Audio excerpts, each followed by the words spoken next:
Welcome to the Taco Cast. I'm Crystal, I'm Will.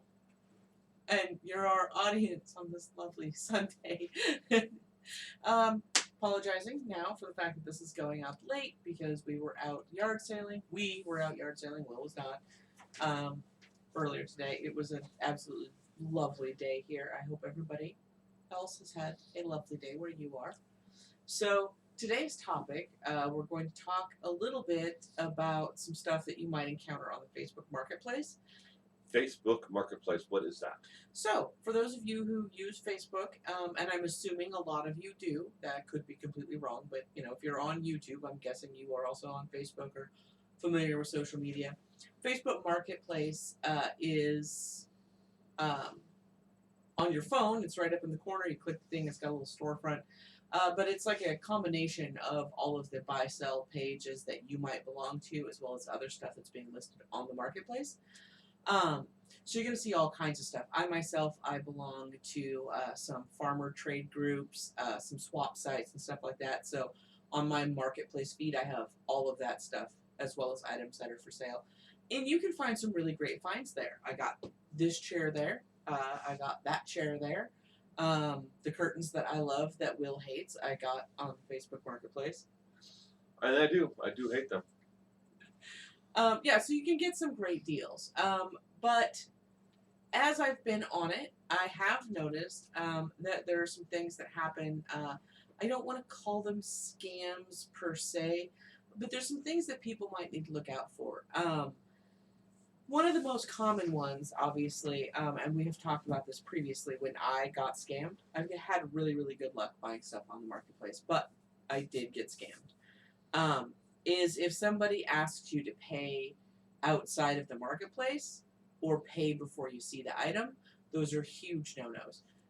You can buy stuff from sellers all over the country, and they can ship items to you, which is great. When you do that, always pay through Facebook. And if the seller asks you not to pay through Facebook, don't go through with the sale.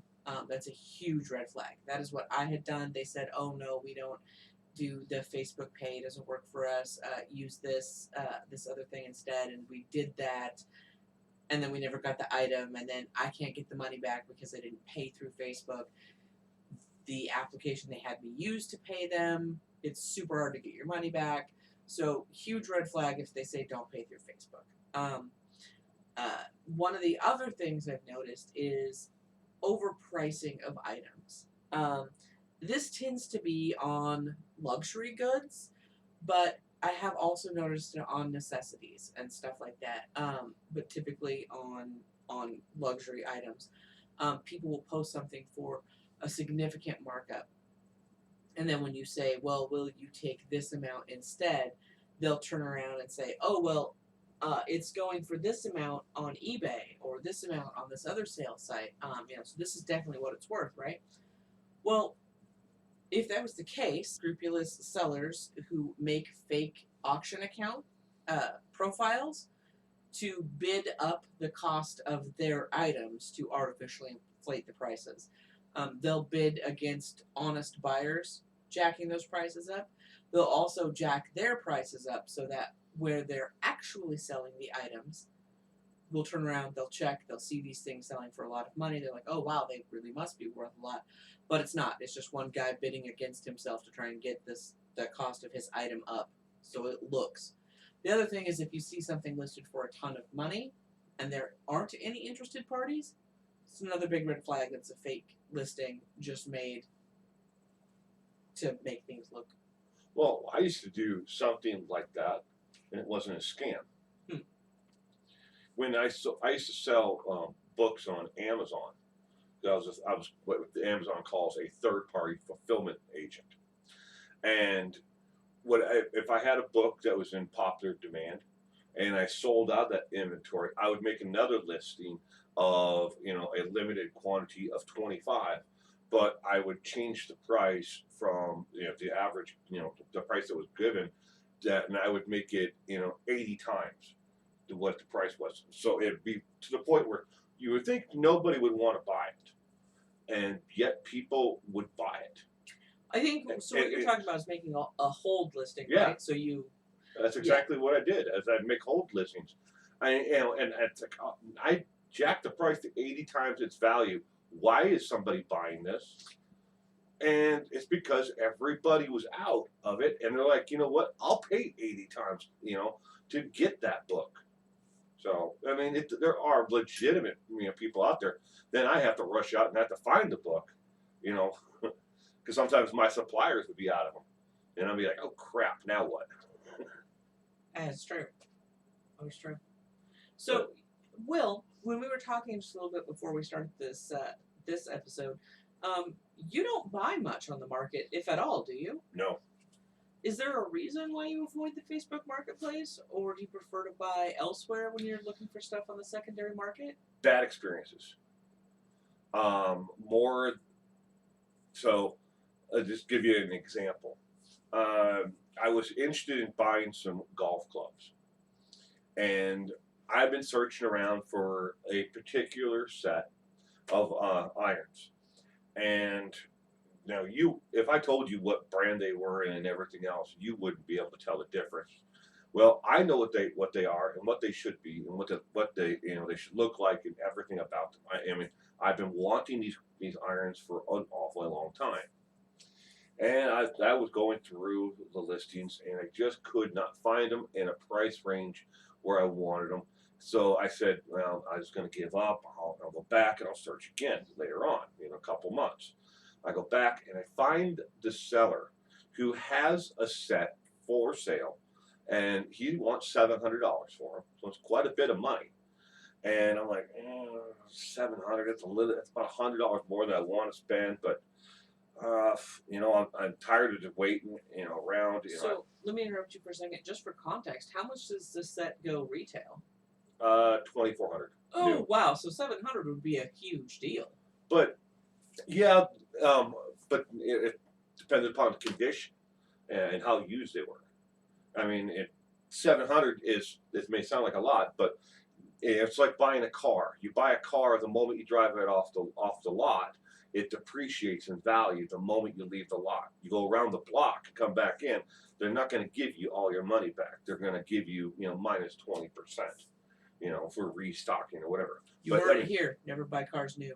yeah, but it's the same thing with golf clubs. You buy them, you use them, and they depreciate in value, immediately. Some hold a lot more value than others, especially if there's like top tour pros and stuff like that who are using that set or endorse that set. I'm People. guessing it's hard to ruin the functionality, right? Well, yeah, the shafts can get bent. They can get worn out. The grips can get worn out, and then they're no good. And I didn't think about that. there's you can get scuffs and nicks in the heads of the irons themselves that makes their functionality less. But anyways, so the seller had it for about $100 more than I wanted to pay. I made an agreement to meet him at a location. I think we were meeting at a local grocery store parking lot or something, because I always want to meet people in a public place. That's I another good tip. never going to. You're not coming to my house. Always meet in a public place if possible. Yeah. And I meeting at the parking lot of grocery store. I get there. He gets the clubs out, and I'm looking at it, and I'm like, there's something wrong here. I know what the clubs I'm looking for look like. These are not it. And I'm like, and I asked him. I go, those don't look like the Tour Edge that I'm looking for. He goes, these are the Tour Edge, and he's got the paperwork and everything else that goes with it. And I'm like, yeah, that's not the Tour Edge. And I'm like, where did you get them? And he told me he got them for as a Christmas gift from his father-in-law or somebody, and that's his story. It's like, oh, okay, but they just don't look right. Well, I decided not to buy them right then and there because they didn't look like the model that I wanted. So I got home and I started researching online, and it turns out that there is a lot of bait and switch out there with this item, because the two items look there. One is a very lower end quality set, and then there's a Tour Edge, but they both have the same kind of like red pinstriping on the back of the clubs. So the low end quality ones look almost exactly like the higher end club, and they're the only ones on their entire line of the manufacturing that have the same color on the background. And if you looked at them just cursory and you didn't know what you're looking for, you could easily get swindled into this. And paying $700 for a set of clubs that are only worth 300. Yeah, and that kind of left a bad taste in my mouth. And a couple other transactions that I had through the marketplace. They were items that just weren't up to the standards that or what I wanted. So I avoid the Facebook Marketplace. I avoid Craigslist. And really stay away from Craigslist. I don't like Craigslist at all. But I think Craig is going to be disappointed to hear that. Yeah, sorry about Craig. Sorry about that, Craig. But when it comes to buying something new, I'd rather go through a retail location, someplace where I know somebody's like, hey, the item you sold me is crap. I'll give me my money back, or something like that, or some kind of backing, or I'll pay for it with either using my Visa, or card or something. That That's way, something I have to remember. the buyer protection using my card. When you're buying electronics, you can buy a lot of really good used electronics, but you're not going to be wanting to pay close to full price because if something goes wrong, you don't have that buyer protection. So, you don't have buyer protection when you're buying off the marketplace. If you're buying on the secondary market used, if somebody's selling, an MSI monitor for $50 less than you can get it new. Nah, just pay the $50 to get it new from MSI. Then if it's broken, you can. I don't understand how people can do that. How do you buy a TV and meet somebody someplace to buy a TV? Oh, you just drive out there and you meet them. How are you going to test it? That is a really good point. I know somebody who went and bought one of those KitchenAid mixers like yours. Mm-hmm. They bought a KitchenAid mixer, the stand, the bowls, all the attachments. They met this person in a park, someplace, and this person brought it over to the picnic table, set it down in a cardboard box, and I'm like, how much did you pay for all of it? Everything, all the attachments, the whole works. They spent like $300 for the whole thing. Oh, that's actually really good. If and I was like, damn. I go, so did it work? Great. Nope. Got it home. Motor was shot. But they got totally scammed because this person, it looked like a good deal. It sounded like a great deal. Like they say, if it's too good to be true, it usually isn't. I don't know if you guys use KitchenAid or not, but if you do not, get yourself one. It is a solid mixer, and you can use it to do everything.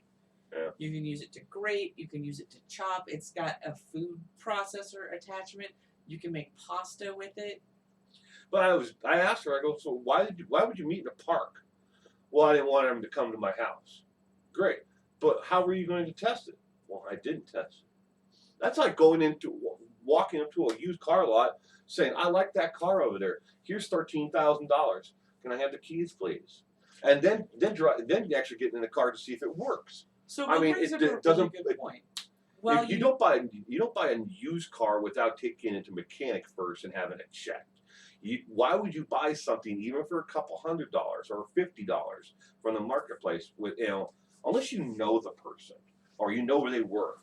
Because you know where they work, you know where they live. Then you can buy it from the marketplace from them. So Will brings up a really good point. Well, it's safest to meet someone someplace public when you're doing exchanges and buying from the marketplace and stuff like that. Not just Facebook Marketplace, but if you're buying on the secondary market in general from a private person, meeting someplace public is the way to go. But sometimes you can't. When you're buying furniture, chances are you're going to their home to pick it up. If you're buying electronics, you're going to want to make sure that it works and stuff like that. So if you're going to somebody's home to pick up an item, be sure to let someone know where you're going, what time you're leaving, what time you're expected back, and make sure the person you're buying from is aware that you've done those things. And it doesn't have to be like, hey, just so you don't murder me, I told my brother where I'm going to be at. It can be really subtle, like, hey, what's your address? Okay, thanks. I'm leaving in just a second. once I'm leaving in just a little bit, just gotta let the family know where I'm going. You just be super, polite and off to the side, like, yeah, oh, no big deal, just letting the family know, so they know, everybody knows. So if And a lot of police departments have, internet trade, and barter like areas in their parking lot where security cameras can actually watch you. Mhm. So you can actually pull up in the parking lot of a police department and actually do your transactions there. Yeah. So that's also something that helps up immensely. But when it comes to purchasing stuff on the internet, though, Oh, I gotta adjust my seat. My side is hurting. when it comes to purchasing on the internet, though, eh, right now, and I don't know, people are selling a lot of stuff because they're desperate. You That's know, something to be concerned about. because they don't, or you know, meeting someone in a parking lot. Even then, I've seen stories on the news of like people like they're selling a cell phone, last year's iPhone model because iPhone comes out with a new one every year. But they're selling their lap of the money for the item and they never give them the item. That's true, and it is also can be a danger for sellers. Sellers have been robbed from potential buyers and stuff like that. So it's buying off of the secondary market takes a measure of trust that you're That's not. why I don't do it. I don't trust anybody. Well, think about what you do for a living. I know. I do talk about murder and mayhem and the worst parts of society, but I just don't. I don't trust people. There's a lot of people out there who have really ruined it for me. I mean, that's why I'm just not going to buy things that are used. I mean, like some of the equipment and stuff that's around here, I've bought used. The studio lights, I bought those. Then again, I knew the guy. I mean, we all know him. He's a very well known, professional photographer in our town. Such a nice guy, too. Yeah. And so I was like, heck yeah, I'll go to your house and meet you to buy them. I mean, hell, everybody knows who you are. If you're a serial, murderer, that's good game, man. I don't think you're supposed to say good game. No, my point is though, he's I a great guy. Everybody knows him, so I totally felt comfortable, meeting him, at his home to buy the lights and I've bought other things from him that the boom arm, mic stand behind you, a couple of the other tripods and stuff like that are in the other studio. But it's just because he doesn't need this stuff anymore because he's gone completely digital and he bought new lights and equipment for his actual studio. So all this stuff is just taking up room. And he's like, I've got some other stuff. Even I've got 25-foot background displays. Do you want them? I'm like, no, green screens, something like that because I can do that. But he's got a lot of stuff left.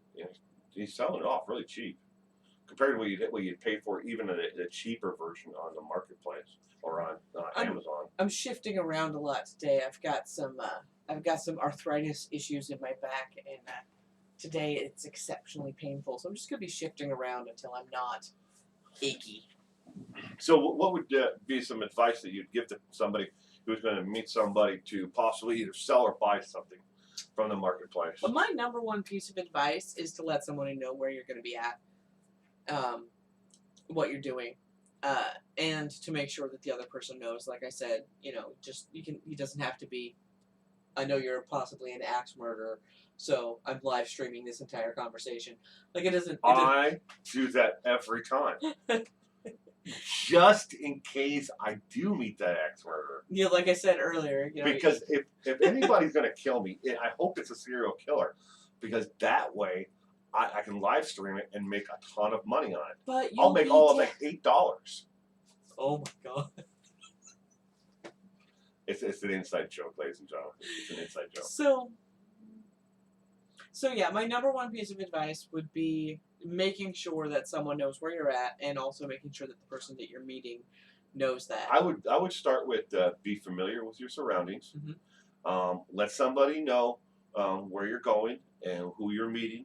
and what your actual you're going to be doing.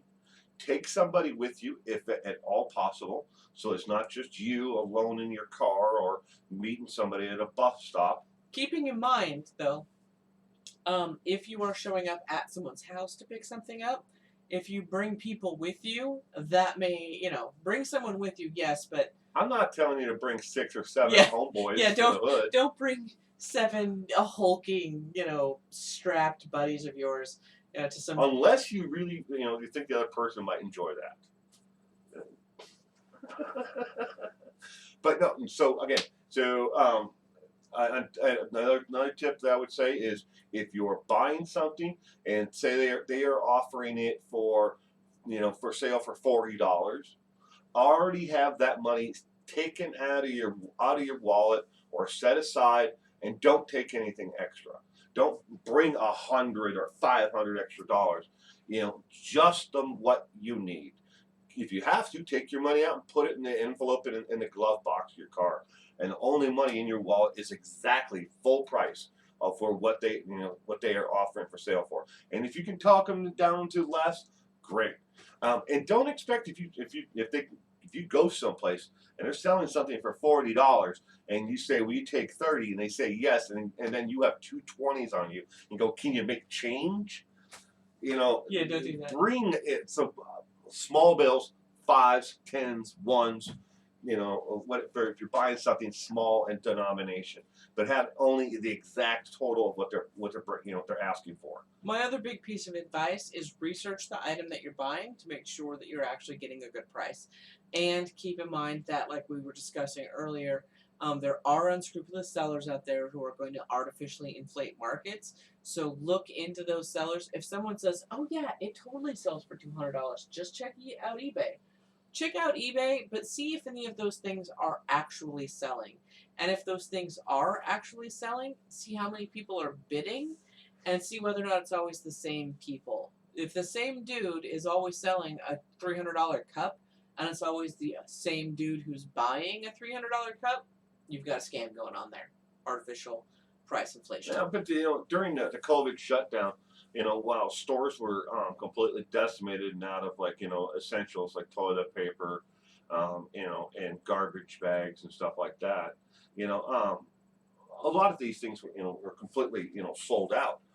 So the market was adjusting to a little bit higher than premium. This is part of why I hate scalpers, because they artificially inflate market price by artificially decreasing the amount of available product. We had a huge issue with it with PlayStations. Scalpers would go out and buy all the PlayStations as soon as they became available and then sell them for 2 times the price. And then they would get away with it. They would say, "Well, can you find one?" "Well, no, asshole, because you bought all 400 of them." I'm just little So bit how of do you rage really at feel? scalpers. I think scalpers Well, are the same thing's happening right now with the heat wave. people who buy essential resources like that for the purpose of selling them for more money. Those are horrible people. Scalpers in general are horrible people, but if you're in the middle of a heat wave and you buy 15, $200 air conditioners so you can sell them all for $400, you're a bad person. You don't like me, do you? Well, I mean, I used to sell concert tickets when I was in college. Oh, don't tell me you were a scalper. Yeah. No, we need to get divorced. See? No, scalpers are awful. Well, There's no I excuse. did it. I did it. No excuse for scalping. There's no excuse for scalping, and I don't care And, what and Will's I excuse would was. do the same thing with record albums. I'd buy up 10, 15 copies of one record that just came out, and I'd add a premium to I each don't even know cost. you. I know, right? Who are you? Well, you know what? I don't have any student loans. You shouldn't have had to have any student loans in the first place. I know, but college is not free. It should be. Well, I don't live in a socialist society. Germany's not socialist. Okay, Germany's a little bit socialist. Yeah. But anyway, so any other advice that you'd recommend to people before No. they go out there, with their hard-earned cash in their hand and Those say, are- "Yeah, I want to buy this." Those are pretty much the main things, How about for the seller's point? What should a seller know? Let's just say your name is Aunt Margaret, and you find yourself needing to downsize your home. Because you know what? You don't need 7-bedroom home anymore. It's just you. And there's no reason What the keeping hell all this. happened to Margaret's 6 kids? They all got older and grew up and got married and moved away. Okay. But Margaret is looking at downsizing. Maybe, she wants to finally hit the road and live the RV life. Fuck yeah, Margaret. Yeah. But she's got to get rid of all this stuff in her 7-bedroom home. So Margaret needs to sell some things, on the marketplace. She's got some couches. She's got some other knickknacks, stuff like that she needs to sell. So get some cash rolling in for that retirement fund. But also get rid of the stuff. What would you recommend for Margaret? If to sell things, would Facebook Marketplace be the best place? Facebook Or maybe Marketplace? she should go on to Lost Connections on Craigslist. I mean, or wherever to sell the stuff. Lost Connection. No, so if you're a I think it's seller, actually called Missing Connections. I'm not- Like that. yeah. I'm not really sure. if you're a seller, I think one of the main safety things is going to be the same as the other ones. Make sure someone knows where you are and what you're doing.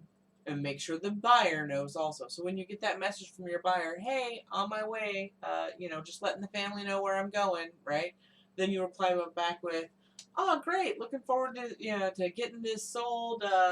The husband's going to be in the backyard. He's going to help me move it up from the basement or something like that. Again, you don't got to be rude about it, just so you don't fucking kill me, I'm bringing my husband upstairs. You just squeak it in the conversation so the buyer knows there's another person who's there also, so people don't show up to your house to rob you. I would also recommend, we all want to be nice, we all want to be polite, we all have that reciprocity, thing. Somebody does something nice for you, you want to do something nice for them, you don't want to, people feel a little hesitant enforcing their boundaries. Don't let somebody come into your whole home. If you can get that piece of furniture out in the driveway while you're waiting for them to show up, that's perfect. These chairs that I have here, that's exactly what happened. The seller had these pieces of furniture in the driveway. I pulled up, I checked it out, I made sure what I was looking for, exchanged the cash, loaded them up, and took off. That is definitely something I would recommend, is to have things in your garage or in your driveway so that you're not bringing people into your home. Norman Bates had his mother. So he wasn't alone when people showed up at his house. Okay, but we're going to go ahead and sign off. I hope everybody has a great Sunday, and we'll see you guys next week. Bye. Bye.